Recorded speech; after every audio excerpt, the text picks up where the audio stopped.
Ողջույն իմ թանկագին հետևորդներ, այս անգամ կրկին բուլկի ենք թխելու մի քիչ տեսքը այլ։ Բուլկին թխելու համար անհրաժեշտ է մեզ 1 ձու, 400 մլ կաթ, մի պտղունց աղ, 700 գրամի չափով ալյուր, 1 ճաշի գթալ խմորիչ և 100 գրամ բուսայուղ, 100 գրամ շաքարավազ։ Այս բաղադրիչներով հունցելու ենք փափուկ,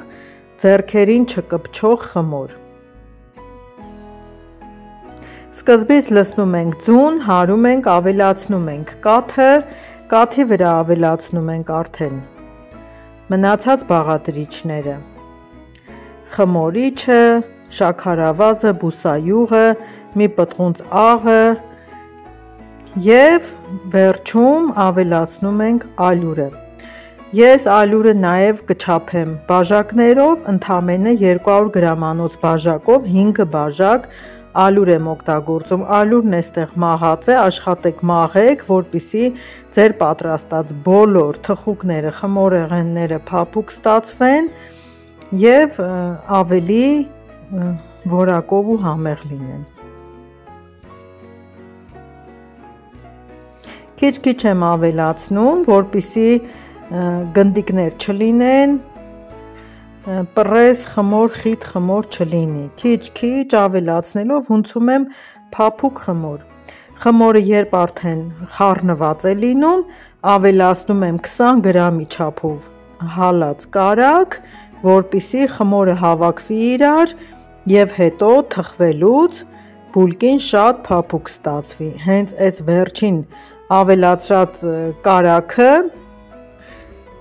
կարելի է ասել մի գաղտնիք է, որը հենց բուլկեղենը շատ փափուկ ու փքուն է դարձնում։ Հատուկ կոնկրետ գունդ չեմ պատրաստելու, հիմա ցույց կտամ այսպիսի թեթև, տեսեք, թույլ չի խմորը և շատ պինդ չի, միջին պնդության խմոր է։ Դնում եմ նույն ափսեի մեջ, մի թեթև ցելոֆանով ծածկում եմ, որպեսզի վրան սրբիչ կամ ադյալ գցեմ, տաք ծածկոց գցեմ, չկպնի խմորին։ Հիմա մի հատ էլ տաք ծածկոցով եմ ծածկելու, թողնեմ հասունանա։ Անցել է 1.5 ժամ, խմորը բավականին շատացել է, մեծացել է ծավալով, 3 անգամ կարելի ասել իր չափից մեծացել է։ Հիմա հանում եմ, կիսում եմ 2 մասի։ Այսինքն 2 բուլկի եմ թխելու, դրա համար 2 մասի եմ կիսում։ Բացում ենք 1 թիզ լայնությամբ և ինչքան հնարավոր է երկար, այդ երկարության հաշվին բարձր է ստացվելու մեր բուլկին։ Չամիչ ենք լցնում վրան ու փաթաթում, փաթաթելուց հետո այսպիսի երկար ռուլետաձև տեսք ենք ունենում, որը մեջտեղից կտրում ենք դանակով։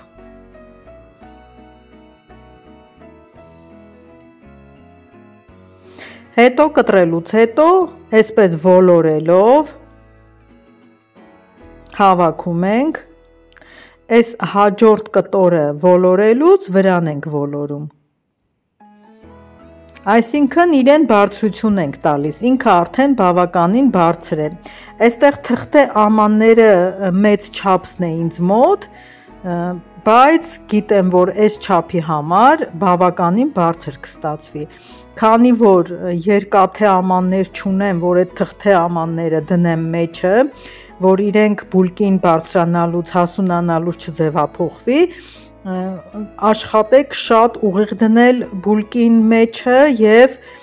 եթե կթեքվի, ինձ մոտ թեքվել էր, ես մի կողմից բաժակ էի հենել, մի կողմից էլ չոփիկով ամրացրել էի, բայց վերջում շատ հավասար փքվեց, շատ գեղեցիկ տեսք ունեցավ։ Նույնը կրկնում ենք երկրորդ խմորի հետ,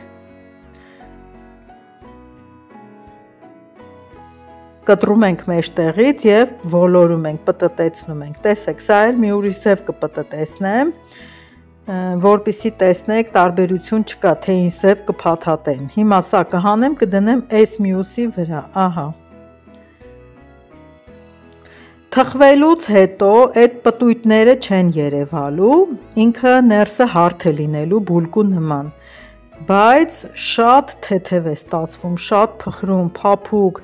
Պատկերացրեք, ունենում ենք բուլկի կուլիչի տեսքով, կարելի է ասել, որը շատ-շատերին էլ դուր է գալիս հենց այսպես թղթե ամաններով, գեղեցիկ թխված,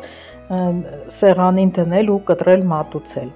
Հիմա թխում ենք 180 աստիճանի տակ։ Հիմնականում բուլկիները թխում եմ 200-250, բայց սա քանի որ բարձրությունը շատ է եւ դժվար է, պետք է հավասար թխվեն, կթխեմ 180 աստիճանի տակ, 10 րոպե վերև ներքևը միացրած։ Այս փոքր բուլկին էլ Emulix է թխել, թողել եմ հենց այդպես փքվել է ու թխվել։ 10 րոպե հետո կարող եք արդեն դնել 200 աստիճանի տակ։ Երեսին շաքարի փոշի ենք ցանում հենց տաք վիճակում, որովհետև տաք վիճակում եւ բույրն է անուշ եւ ինքը կպնում է բուլկուն, այսինքն վրայից չի թափվում։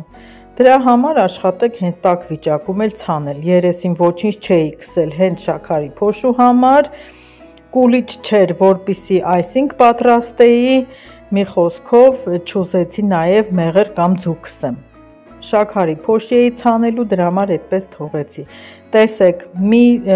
թուղթը պոկեցի, հանեցի, որպեսզի տեսնեք հենց ներսը ինչպես է թխված, շուրջ բոլորը երեսի նման երանգ ունի, շատ լավ թխվել է, տեսեք ինչքան փափուկ է, դեռ մի քիչ գոլ է, ամբողջությամբ չի սառել, չեմ էլ ուզում շատ սեղմեմ։ Փորձեք, շատ լավ է ստացվում։